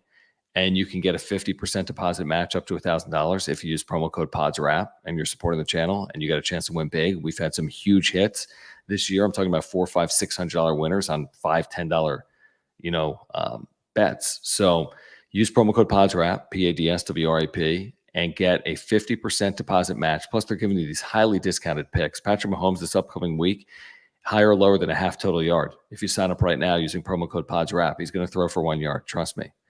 PADSWRAP. Click the link in the description down below. Get a 50% deposit match up to $1,000. Their best offer yet. It's the best time of the year. You can play across sports. Simple higher or lowers. Manny Machado higher than a half total base tomorrow. Or Dylan Cease higher or lower than 5.5 strikeouts tomorrow. Sign up right now. Play along. Win big. Use promo code PODSWRAP. That's PADSWRAP. Click that link in the description down below. Yeah, download the Underdog Fantasy app now, guys. Use promo code PODSWRAP, PADSWRAP. Postseason starting. We got NFL. You can get, deposit matched. You can play with us higher and lower on your favorite players. Underdog. Download the Underdog app right now. Man, what a night. What a night. By the way, I just saw this from the quote from Manny Machado, who basically said what we've been saying here, which is like, how could Peter not be smiling down? This is from AJ Cassavell or Calavell. AJ saying, Manny Machado asked about Peter Seidler amid the celebration, says he's been with us all year. Machado adds, tough spot there with Ohtani in the on-deck circle. We turn a triple play to end the game against one of the best teams in baseball. I mean, he's looking upon us. That was Manny Machado tonight. Also, this from Fernando Tatis Jr. to Jeff Sanders. How do you party tonight and get ready for tomorrow and what's still left? Tatis, we're not done yet. We definitely know how to do that. Party and come back and work hard. That's from Fernando Tatis Jr. tonight. I love covering this team. And this team is so much fun. It is so much fun, dude. And they're healthy. Knock on wood. I mean, this is think about this too. This is Tatis's first serious celebration going to a postseason. Right. Well, they were wearing masks in 2020, right? They were celebrating with nobody in 2020.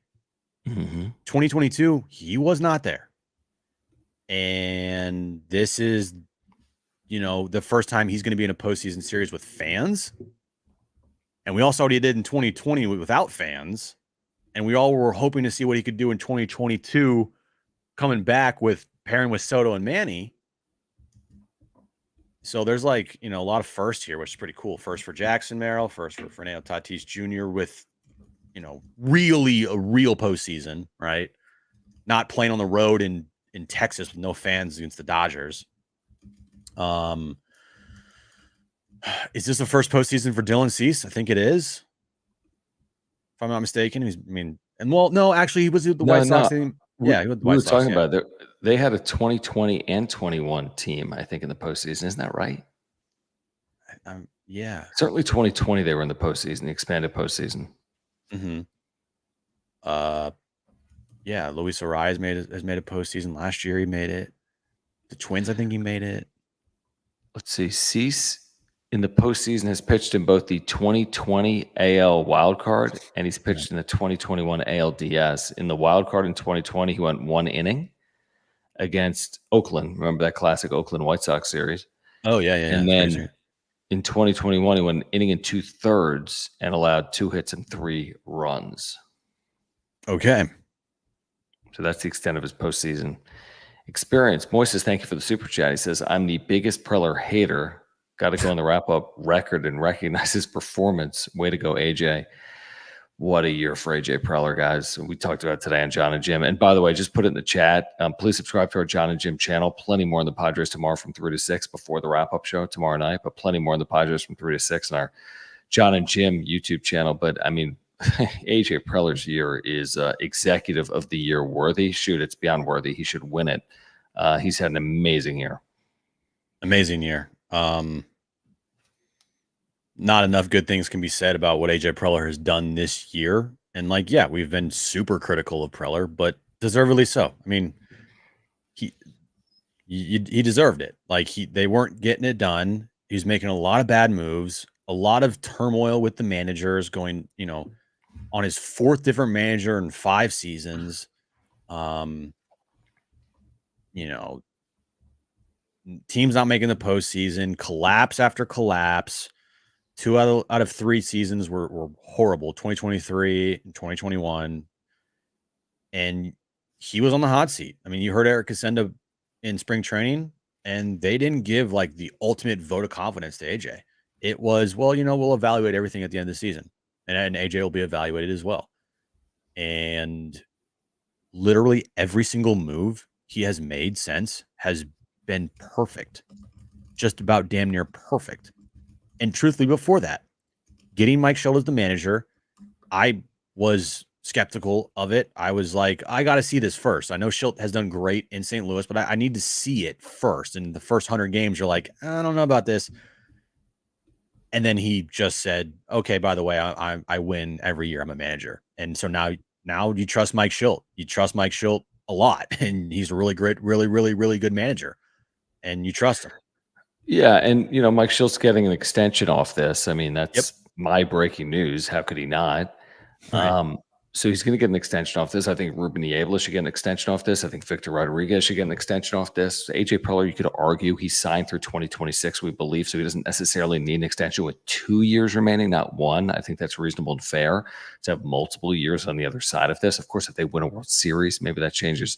I mean, it does change the conversation, but everyone should be rewarded for the performance. The players, the front office, and the coaching staff of Mike Shildt, they all should be rewarded for the way they've handled this situation all year long, basically impeccably. I mean, this team has had 4 5-game losing streaks, and they're in a position to win this division. Like, I honestly, John, I forgot about those 5-game losing streaks until you just mentioned them. 5-game losing streaks. I mean, we were just like, Shildt, get your head out of your ass. What's going on here? Stop sugarcoating this. This is not good. We spent the first half of the year laughing at what he would tell the media. And we haven't in the second half of the year, because how can you be critical of anything he's done? I mean, he's turned like water into wine. We said Shildt can say whatever he wants post-game if they win. If they win, it's the greatest thing ever. And he'll become beloved. And he is beloved, right? But that was all the they got to win, and they weren't winning. They were 50-50, and they had a bunch of 5-game losing streaks, and there were a lot of bad losses in there. And to Shilt's credit, kept the course, got it turned around. Something clicked. I don't know what the hell clicked, but something freaking clicked. And they just, rocket ship to the moon, dude.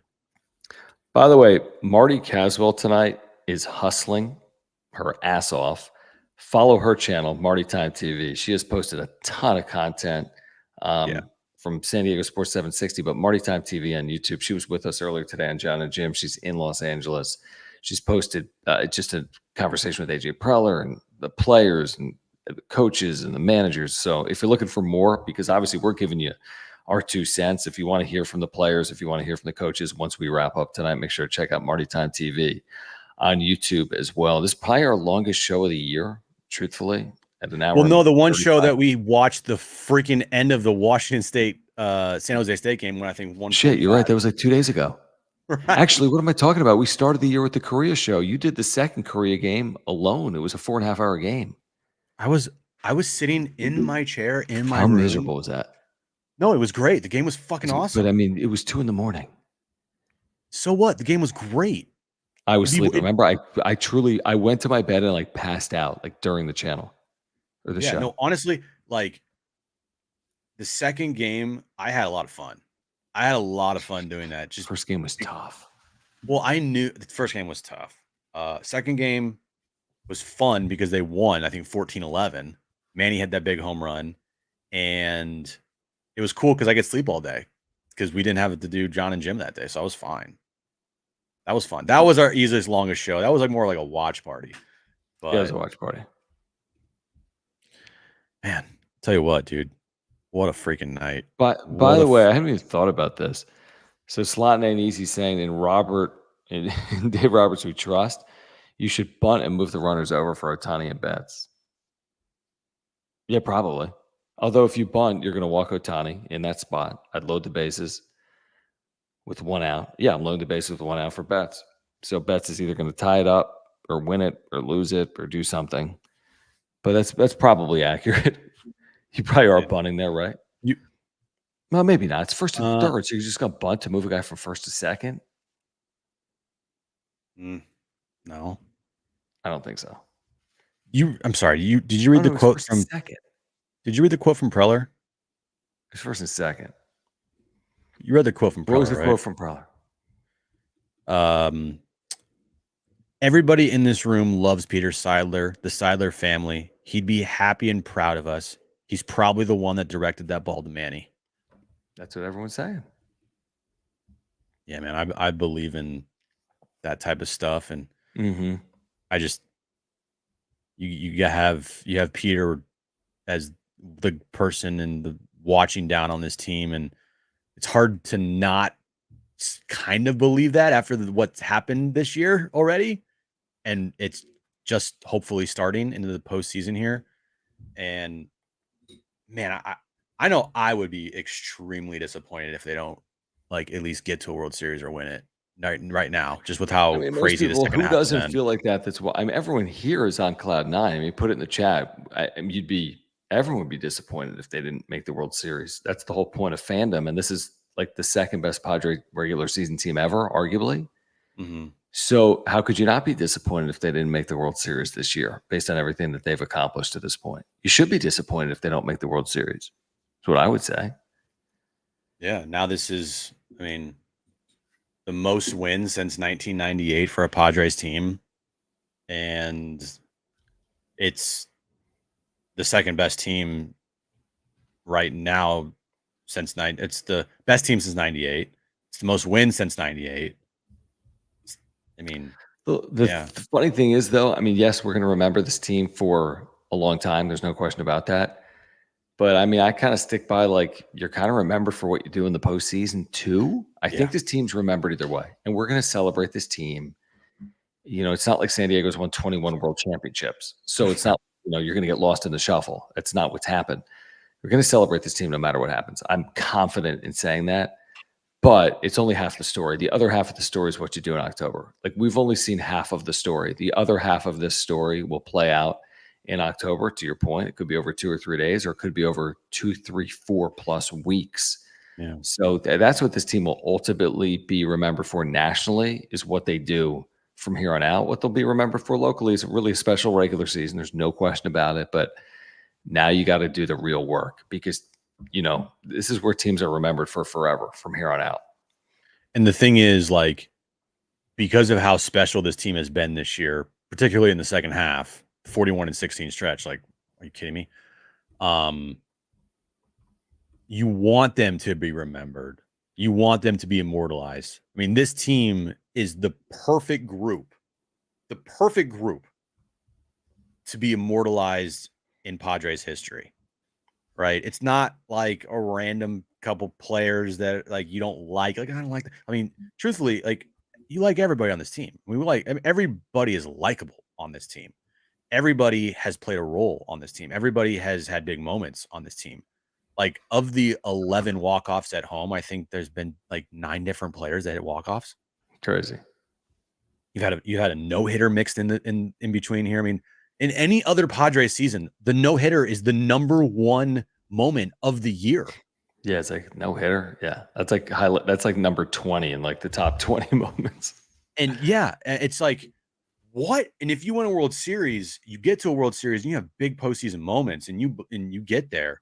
And that no hitter's like, well, oh, they had a no hitter that year, like, and I just desperately want this team for the fans and for the players, like, to be immortalized because they deserve it because of how good they've been and just the collection of of players and talent. Like, I mean, how cool would it be to be like, 20 years from now, you're like, oh, Donovan Solano. You just mentioned Donovan Solano, and it instantly brings you back to this year. You're like, Donovan or Solano. He instantly brings you back to his, 2-run home run in the 8th inning of the National League Championship Series against the Dodgers or the Phillies or whatever's to come. Oh my God, dude. Yeah. There's moments and players that are remembered for that type of moment, certainly in postseason. So it's all still in front of the Padres. Like we've said for so long, everything is still in front of them based on what they've done here in the regular season. We knew they were going to the postseason, and they are. Now, are they going to win this division? Are they going to win this division? Are they going to secure a bye? Are they going to be the top seed in the National League? Are they going to be a 4 seed? I mean, are they going to play Atlanta? Are they going to play New York? Or are they going to play Arizona? Stay tuned is what I would say. JD Gaucho, thank you. He says, this show is making my drive back home easier. Thanks. That's good to hear, man. Drive safely late at night in Southern California. You know what I say to that, John? Bring them on. Like, bring on the Mets. I'm scared of the Mets, but bring them on. Bring on Arizona. Bring on the Braves, even though I'm scared of Chris Sale. Bring on the Phillies, even though I'm scared of the Phillies. Bring on the Dodgers again. Bring on the Yankees. Bring them all on. Like, it doesn't matter. Bring them on because the Padres should be the ones that everyone fears. Simple as that. All right, let's do this again tomorrow, 3 p.m. on John and Jim. If you haven't subscribed to that channel, search for John and Jim 760. We will see you tomorrow at 3 p.m. We'll be talking about the Padres and their chances to win this division and what lies ahead for the Padres here in the regular season and into the postseason as well. So find us on John and Jim tomorrow, iHeartRadio app or San Diego Sports 760 or on YouTube. Then catch up with us again tomorrow night on the wrap-up show right here following Game 2 of the Padres-Dodgers series. If you haven't subscribed to this channel, and I'd say maybe 30-plus of you have subscribed tonight live, hopefully another 30, 40, 50 of you subscribe on replay, please subscribe. All right, please subscribe. We're on our way to 7,200 subscribers with your help. An amazing channel, amazing community with Padres fans. We're on Discord as well. Click the link in the description down below if you want to continue the conversation on Discord. There's a couple of hundred people over there as well that use Discord. So click the link in the description down below. 24/7, 365 content of the Padres. But subscribe, smash the like button, follow us on X at John Schaefer at Jim Russell SD. If you're here on replay, thank you for the super thanks. We see some of these supers rolling in. We'll get to them in a moment. Got to thank our title sponsor, Mark Nimitz. We never got this thing off the ground without Mark on YouTube. So thank you, Mark. If you have an insurance need, click the link in the description down below. Pick up a Mova Globe to celebrate the postseason. Use promo code PWS10 and get 10% off. PWS10. Click the link in the description down below. And remember, if you're playing an underdog, use promo code PADSWRAP. That's PADSWRAP. Get a 50% deposit match up to $1,000. Moist is weighing in here late in the show. We can get to supers if you want to get him in right now, guys. He says, serious question. If we win a championship, will the Preller statue feature him in baggy shorts, shirtless, holding a basketball? I don't want to get too far ahead. No. I will say this, though. If the Padres won a World Series this year, John, you love your statue talk. Well, you know I'm right. I wasn't going with Manny. Manny's getting a statue if they win a World Series. I mean, to Moise's point here, like, the second you win the World Series, you put up that Peter statue and you put up the quote on the statue. I don't think you even need to win a World Series for Peter to get a statue. He's so immortalized with this franchise's history. Well, I mean, it's going to speed up the process. Yeah, definitely. I agree with that. It probably would. Yeah, if you win a World Series right now, you're putting up a Seidler statue sooner rather than later. And I wouldn't be shocked if it was Seidler and like a Machado or like the Seidler family, but I wouldn't be shocked if Machado was part of that as well because of his relationship with the Seidlers. But we might be getting ahead of ourselves. we're getting ahead of ourselves. There's tomorrow's game. Okay. They got to win tomorrow. They're Right. 2 back of the division, and postseason starts the earliest next Tuesday, probably here at Petco Park. Hey, Cole, who's the little brother? You're the one in here tonight. Yeah, buddy. Are you upset that the Dodgers lost tonight? How was your high school graduation? You have to come into a Padres channel and cry about it? I like your graduation cap. Yeah, where'd you get that? Temu By store? the way, Cole, I know how old you are based on your photo. You haven't won anything either, dude. Yeah, all your team is known for. Don't tell me about 2020, bud, because you were saying the same thing if you didn't win in 2020. What would you be saying? What would you be saying if the Giants won a World Series in 2020? If the Padres won a World Series in 2020, what would you be saying, Cole? Come on, clean it up. Clean it up now. Go win something and come back. Go win an actual real World Series. And win a real World Series in your lifetime. That's your kid? Oh, okay. All right. Whatever. Congrats to him. Yeah. No, we're not listen, we have a lot of Dodger fans that are respectful in here, Cole, but don't be a tough guy in the night the Padres have clinched a playoff spot. Don't be a tough guy tonight. Tonight's not the night. Like, let people enjoy. You lost on a triple play tonight. You lost on a triple play with Ohtani in the on-deck circle. That's laughable. Yeah, and that is laughable. Padres might lose tomorrow 15-1, but okay. Like, Cole, come back. Listen, go win a World Series. Yeah, I mean, go win a World Series and come back and talk to us. And if the Padres win a World Series, then you come back and talk to Padres fans about the Padres winning. And we'll talk to you if the Padres don't win a World Series, and you can say "F you," whatever. I don't care. But at this point in time, that's my kid. That's hilarious. Sorry. Look, and you were the one talking trash in here. I'm not talking trash. I just figured you were the kid. But listen, all's fair. We appreciate everyone that's in the channel. Please subscribe, and we'll be back with you tomorrow on John and Jim at 3 p.m. And then tomorrow night on the wrap-up show following Game 2. Everyone's invited, even Cole. For Jim, I'm John. Just your standard triple play to clinch a playoff spot like it happens all the time. Padres are in the postseason, folks. We'll see you tomorrow on the wrap-up show and on John and Jim. Thanks, guys.